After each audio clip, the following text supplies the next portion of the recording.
আজকে আপনাদের সামনে তুলে ধরা হলো নাসার বিজ্ঞানীরা সত্যিই কি মহাকাশে ফেরেশতাদের শব্দ শুনতে পেয়েছে।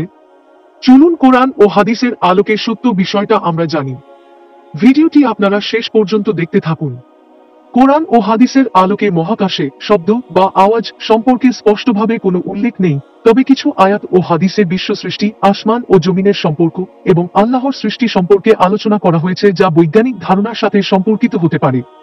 নাসার বিজ্ঞানীরা মহাকাশে যেসব আওয়াজ শুনে থাকে তা মূলত বৈজ্ঞানিক দৃষ্টিকোণ থেকে রেডিও তরঙ্গ বা অন্যান্য প্রাকৃতিক সংকেত, যা ভিন্ন ধরনের শাব্দিক পরিবেশে প্রবাহিত হয়।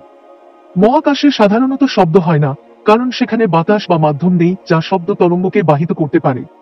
তবে কোরআন ও হাদিসে যেসব আয়াত এবং হাদিসে আসমান ও পৃথিবীর সৃষ্টির কথা এসেছে, সেগুলি মহাকাশ ও তার রহস্য সম্পর্কে মানুষের চিন্তা ভাবনার জন্য কিছু দিক নির্দেশনা দিতে পারে। কোরআনে মহাকাশ ও সৃষ্টির কথা। এক সূরা আল-আম্বিয়া আয়াত 30 মহান আল্লাহ তাআলা বলেন, তারা কি দেখেনি যে আসমান ও জমিন একত্রিত ছিল, অতঃপর আমরা তা আলাদা করে দিয়েছিলাম।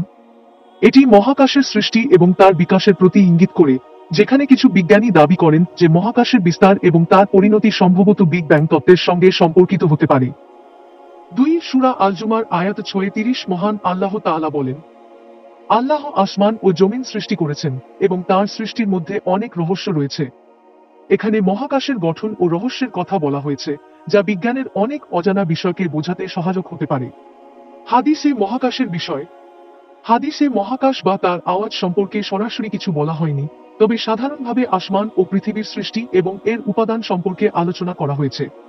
যেমন এক হাদিসে রাসূলুল্লাহ সাল্লাল্লাহু আলাইহি ওয়াসাল্লাম বলেছেন, আল্লাহ একদিন পৃথিবী ও আসমানকে সৃষ্টি করেছেন এবং তিনি তার সৃষ্টির রহস্য জানেন যা আমরা জানি না। মহাকাশে শব্দের বিষয়। মহাকাশে প্রচলিত শব্দ, যা নাসার বিজ্ঞানীরা শুনতে পান, তা প্রকৃত শব্দ নয়। মহাকাশে শব্দের পরিবহনের জন্য যে মাধ্যম, যেমন বায়ু বা জল প্রয়োজন, তা সেখানে নেই।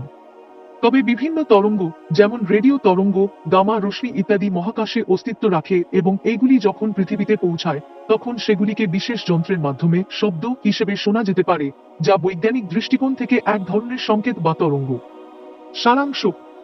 কোরআন ও হাদিসে মহাকাশের শব্দ বা আওয়াজ সম্পর্কে সরাসরি কোনো আলোচনা নেই, তবে মহাকাশের সৃষ্টি এবং তার রহস্য নিয়ে সাধারণ দৃষ্টিভঙ্গি প্রদান করা হয়েছে। বৈজ্ঞানিক গবেষণায় যা কিছু শোনা যাচ্ছে তা প্রকৃত শব্দ নয়, বরং সিগন্যাল বা তরঙ্গ, যা বিজ্ঞানীদের যন্ত্র দ্বারা শোনা যায়। ভিডিওটি ভালো লাগলে আমাদের চ্যানেলটি সাবস্ক্রাইব করুন ও বেশি বেশি শেয়ার করুন।